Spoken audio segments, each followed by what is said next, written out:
spite of our long association. He was born in New Albany, Indiana, and grew up in St. Charles, Missouri. Now, there must be a story about how he got from Missouri to Michigan, but we'll leave that for another time. He holds degrees from the University of Missouri, Purdue, and Ohio State. And his career includes employment in the National Audubon Society, the Michigan State University, that's where I first met you, George, and the Michigan Chamber of Commerce. He retired in August of 1999 after 29 years as manager of the Michigan Chamber of Commerce's Natural Resources Programs. So now he volunteers at the Michigan Historical Museum, where each Friday he works with young people interpreting our rich cultural heritage there. He often speaks to mid-Michigan churches and social organizations about the Great Lakes state, where to go and what to see, as he's already been telling you. He has a quarterly radio program about Michigan historic personalities and businesses, which airs over local radio stations WFMK-FM and WJIM-AM. He's rewriting each of the scripts and expanding the bibliographies. And tonight you realize that he has carefully prepared a bibliography to accompany the exhibit of children's books set in Michigan. In 1976, back in the days of the bicentennial, he authored People of Michigan, 40 Nationalities Which Settled in Our State. And it is a book published by the Michigan State Department of Education, and one that I treasure in my personal library. So this evening, George will tell us about Michigan holiday traditions. Some of them you may already have in your families, and then maybe you will hear about some that are new. So, thank you. Thank you, George, for being with us. Thank you. It is my pleasure to be here in the beautiful Turner Dodge House and to talk about holiday traditions. Holiday traditions, not only as we think of traditions, but as you think about traditions, I think another part of it is also surprises. So this evening, let's go back and forth. I bet every one of you think back to when you were a very small child. I bet one of your first memories is of a surprise or a tradition relating to the holiday season. Just very quickly, growing up in St. Charles, Missouri, the year 1935, we were just coming out of the Depression. I was about to go up front. And of course, the teacher was up there to help you.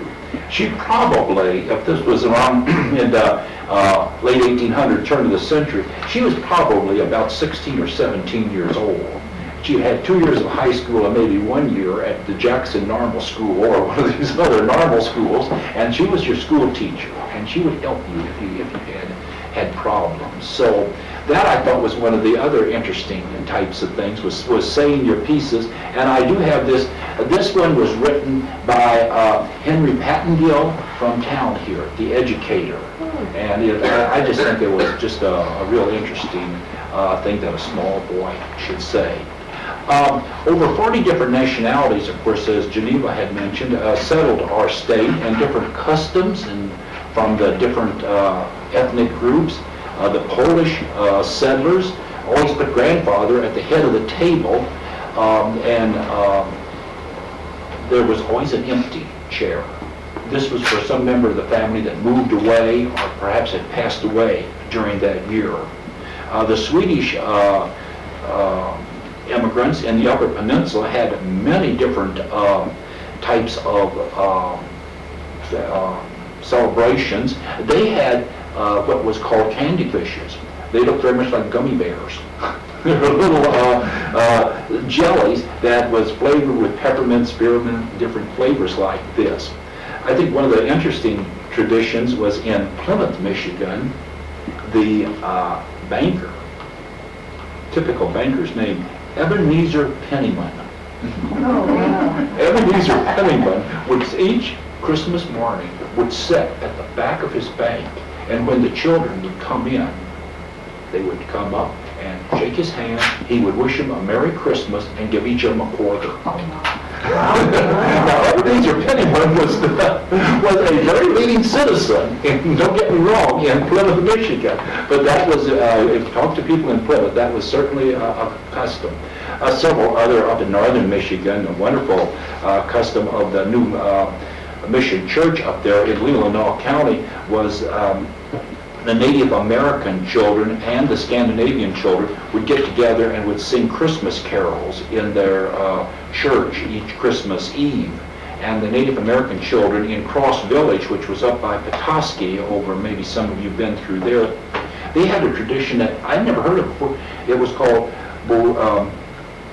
Bozhol, which is, I think, taken from the bonjour, which is the French, and they would carry a sack around on New Year's Day, and they would go from home to home, and they would wish everyone, you know, a Happy New Year, and they were supposed to put candy in their sack on New Year's Day. We're going to talk quite a bit about New Year's as the other holiday, Christmas and New Year's. New Year's was very important, and we're going to be seeing a lot more of that throughout this discussion. The miners in the Upper Peninsula, the iron miners, had a very, I think, a very fine tradition. Each New Year's Eve, they would take a decorated tree with them down into the mines, and they would stand around and sing songs, their Christmas carols. There's a very good book. It's called Igna of the Porcupine Mine. It was written by Carolyn Stone, and it describes a little girl going down into the mine with her father. Now, women were not allowed in the mines, but Captain Joe said you could go down because you really weren't grown up yet. But she could watch as her dad and the other miners sang their Christmas carol. And I just think that was just an excellent story. Another book, I may be stressing books tonight because I think several things. Quite often we don't realize in these children's and juvenile books, the excellent description. There's a book out there that's called Wood River. It's about the sawmills in Bay City. And one day I was over at East Lansing Library, and the librarian comes up to me and she says, "So, what are you doing with that book?" I said, "Well, Kathy, this is the best description of sawmills. If I want to really know what a sawmill smells like, read this book." And you do. I have a lot of respect for these writers of these books. And certainly that was a good one. Another one on West Michigan, We Live in the North, story of a little girl whose family grew Christmas trees, and each year they would send their Christmas trees down to Chicago. And you think this is not an exciting book, but they got into everything from being chased by bears to rustlers of Christmas trees. So I think that was just a very interesting book. I might talk a little about, from time to time, be using these maps. This part of the state, the northeast part, supplied a lot of the evergreens and trees for southeast Michigan. People up in these counties of Presqu'île, Sheboygan, Emmett, they regularly would cut the trees, as we see today on trucks, and bring them down to these urban areas in Michigan, but also they would send them to Boston, New York, and even down into the southern part of the country.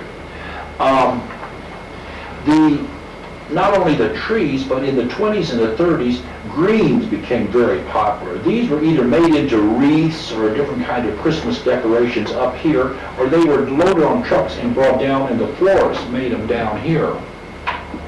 Certainly a supplemental income to the men and women who were attempting to farm all this cutover land up here. As we know, this land, much of it was very sandy, poor land, but they could continue to have supplemental income with their Christmas trees.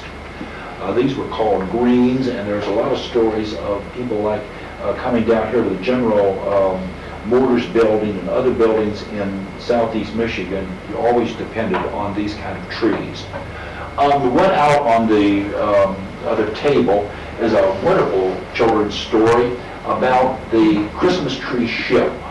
The Manistee had the Schudeman family two brothers and their families each year would cut the Christmas trees up here, put them on their sailing boat. This is before the turn of the century, and take them down here to Chicago, and would sell them off of the boat to the people of Chicago, and became an annual tradition for the Chicago people to buy the Schudemann's trees. Well, in 1912, the boat went down, and they sank and lost every member of the crew, including the Schudemanns. And this was quite a tragedy, not only in Chicago, but in Manistee. But here's one of the real great stories about this is that Mrs. Schudemann and her three daughters kept the tradition alive. The next year, they went to Beaver Island, bought a sailing boat, and sailed it down to Chicago. And for many years afterwards, they kept the Christmas trees going down to Chicago. So that is in a very good, and these books are, this one would, I would say, would be for about a 5, 6, 7-year-old. Yeah, I'd like you to take a look at these when you, before you leave.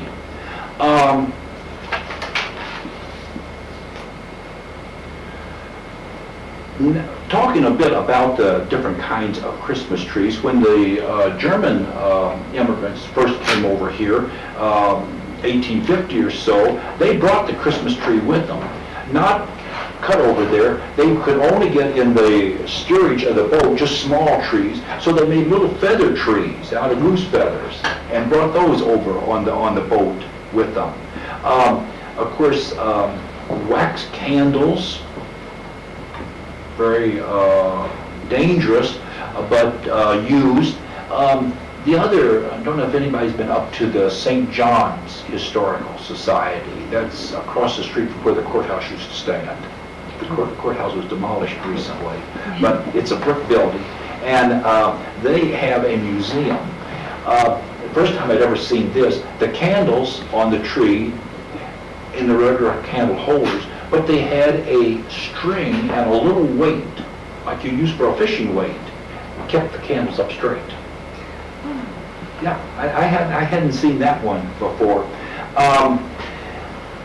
Michigan had so many interesting historical things relating to history. Some of the first cards, Christmas cards, were sold by the Kresge Company.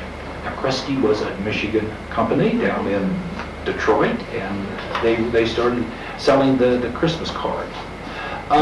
Might have noticed the map up here, and thought I might talk a little about some of the fun things we can do at holidays.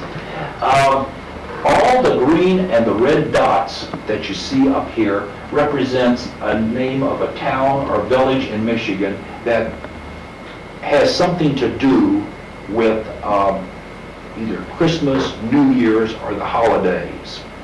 Let's just start with just a few of them. Of course, the one green one up here near Munisee, the name that certainly denotes the holiday season, Christmas. Christmas, Michigan, started by a man not so long ago, we think it's a lot longer than what it is, 1939. A conservation officer for the Michigan Department of Conservation thought it would be a good idea to build a store and manufacture Christmas toys. So they had the town Christmas, and he started manufacturing toys up there. Wasn't very successful, but the town is still there, and as you drive between Munising and Marquette along Route 28, you can still find Christmas, Michigan, famous for sending postmarks all over the world. People want their stamps marked Christmas. Some of the other towns, yes, there is a St. Nicholas, Michigan. It's north of Escanaba in Delta County. It's a Belgian community. The Belgian people and farmers settled St. Nicholas. Southeast Michigan down here, the green one, Holly. I think many of us know about Holly, Michigan. How about up in Holton County? Cold up here. Frost, Michigan. And what I'm using as a reference for these is a book that has about 5,000 past and present Michigan communities, Michigan place names. I'll leave this out if some of you want to scan it, but it has every place name you can think of in there. This is fun just to go through a few more of these. How about over in Mackinac County, there is a Pine, Michigan. Down in Alcona County, down on the Lake Huron side, is a spruce, Michigan. Marquette County, Goose Lake. Down in here on our way down to Coldwater, and you see it on the 69 all the time, Turkeyville. A little bit of our foods here. There's Turkeyville, Goose Lake. How about Hickory Corners? That's over here near Battle Creek. There's a Walnut. There is a Raisin River down here in the southern corner of the state, as well as a Plum Creek. And if you went up for some jewelry, if you go to the Upper Peninsula, there's a Topaz and an Agate. These were stops along a railroad. The railroad apparently liked the names of jewelry or jewels, so they named a whole bunch of towns along there. And the one, of course, that we all know right close to Lansing here is Diamonddale. Even you can go just one step further than this. How about the night before Christmas? The stockings.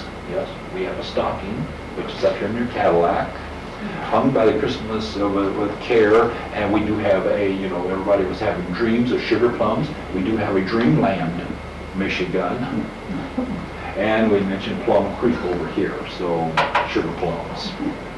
A little bit on Santa Claus.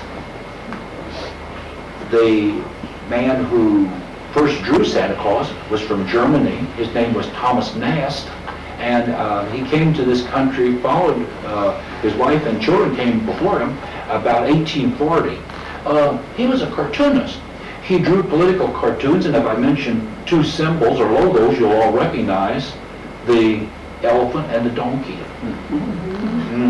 Mr. Nast is the one who first drew those, and he also drew the first Santa Claus.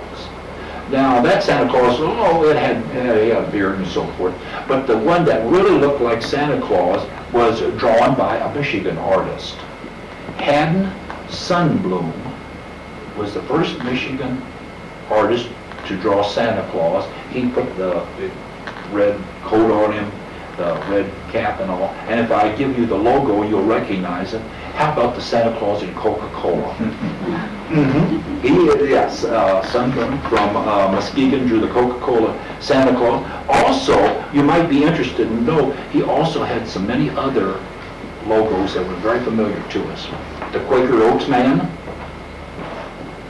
Camay soap, the profile of the woman on Camay soap, Whitman's chocolates, the scroll, the cursive writing of Whitman's, and the Goodyear tire.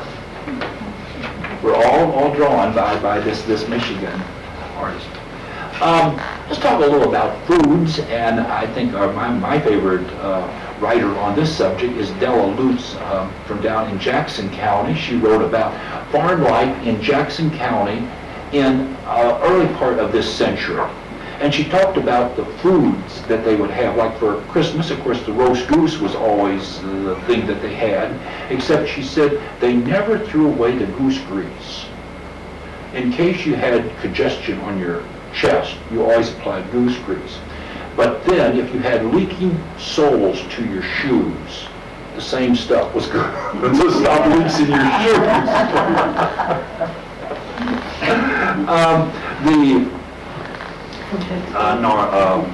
The Norwegian folks over in the Muskegon, this area over on this side of the state, along here by Oceana County, lutefisk, which was their codfish, very popular. And the one that I've always been interested in, it's up in the west here in the Verga County, at the town of Kelpie. There's a fish up there that is a freshwater codfish. It's called burbot. And this freshwater codfish spawns in these rivers under the ice at New Year's. And the people go out there and they cut holes in the ice and they catch these fish. And this is fish that also has caviar, fish eggs. So this is a real delicacy for the Finnish people up in this area. The Ukrainian family, of course, they have a elaborate 12-dish dinner in which they have 12 different kinds of foods that are served, cabbage, orange, baked fish, and so forth. We mentioned New Year's Day, and I think that we should remember that for many people, this was the day of visiting, festivities. Going back to the early days of Detroit, 1800s, when Detroit was first founded in 1805, the French people would hold races with little horses on the Detroit River, frozen river, the ice, and they would race their horses on that on New Year's Day. It was the day of open houses.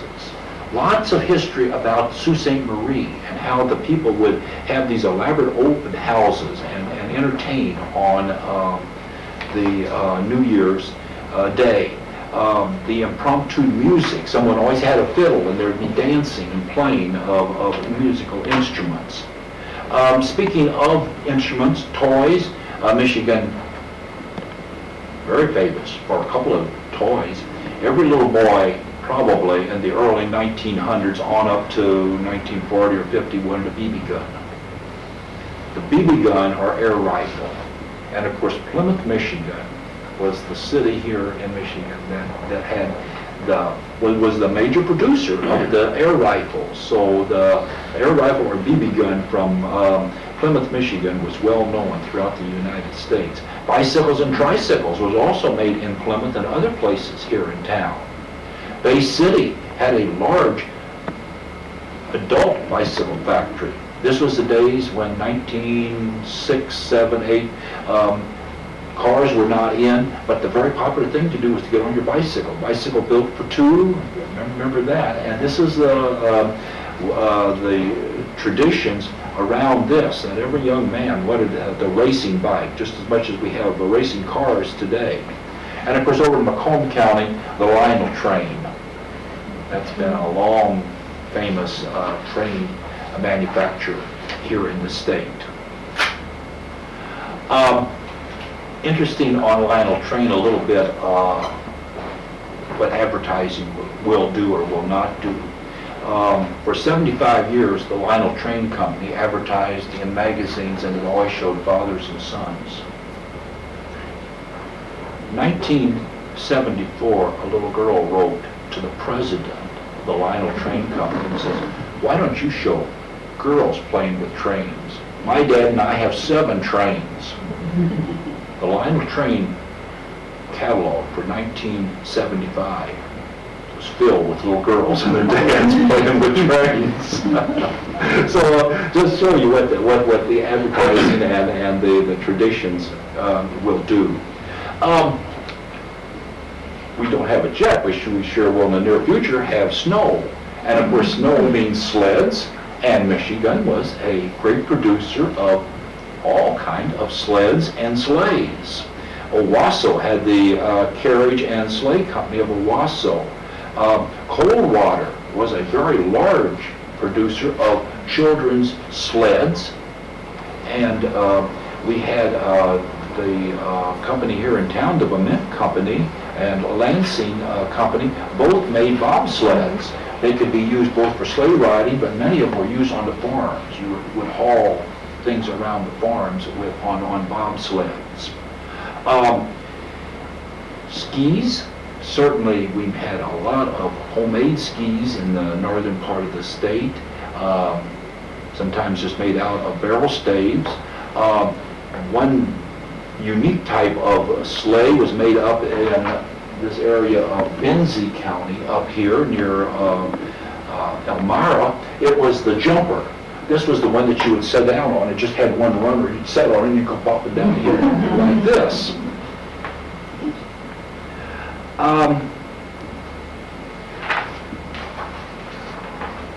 Certainly do not want to leave out the traditions that we have here in the Lansing area. And I'd like to mention a few of these. Parties were generally held at the turn of the century and a little later at the Masonic Temple and at the women's clubs. And they tell me that from reading some of these early accounts that the livery stables did quite a good business on those evenings. At the turn of the century, the Lansing Yacht Club, these were young men who had their yachts, and they were really like they were racing boats on the Grand River. On New Year's Day, they would get a wagon with a team, and they would load one of their large wooden boats on this wagon, and they would go around and they would serenade and visit all the young ladies in town that they knew. That was their tradition. We also had a number of ponds out on Lake Lansing Road, and all ice skating was very popular. And I don't know if you've ever seen these, but I saw one the other day where they had the ice skate, and actually we have the clamp-on skates, but one I'd never seen before, they had a little screw that screwed right into the heel of your shoe. I suppose all of us have memories from around town of the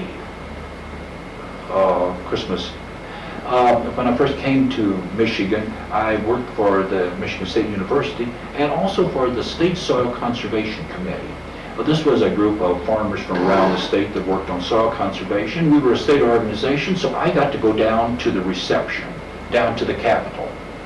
And this was about 1963. George Romney was the governor. And I thought, this is really something. I'm going to go through, I'm going to shake the governor's hand, and I did. And next to the governor stood Lenore, his wife. I wanted to say something to her, so I didn't, but I said, Mrs. Romney, I understand that you have a dish that the governor likes real well. It's oyster soup. She says, yes, thank you. And I moved on. And I get about 4 people down, and all of a sudden I hear this voice, you, that big tall boy, you come back here. And I came back, and she says, here, write your name and address. I'm going to send you my recipe. Oh. And sure enough, right just about Christmas time, she did. Lenore did send through the recipe from her. So I think we all have memories like this.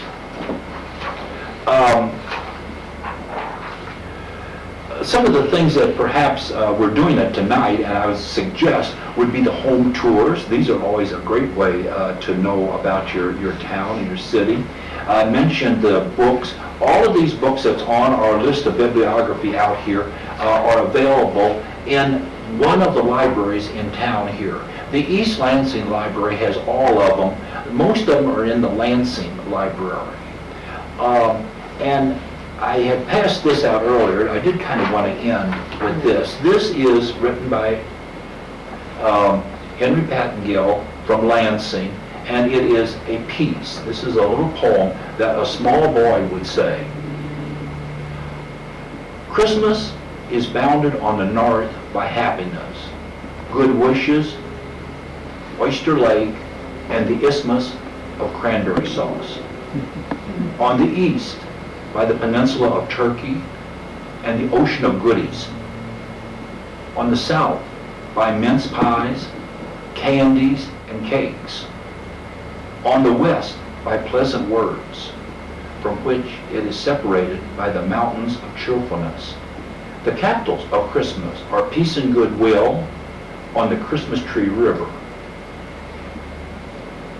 Dear teachers, friends, and classmates, we are on the border of this happy country. And before entering, we wish you all Merry Christmas and a Happy New Year. Said by a small boy. Thank you.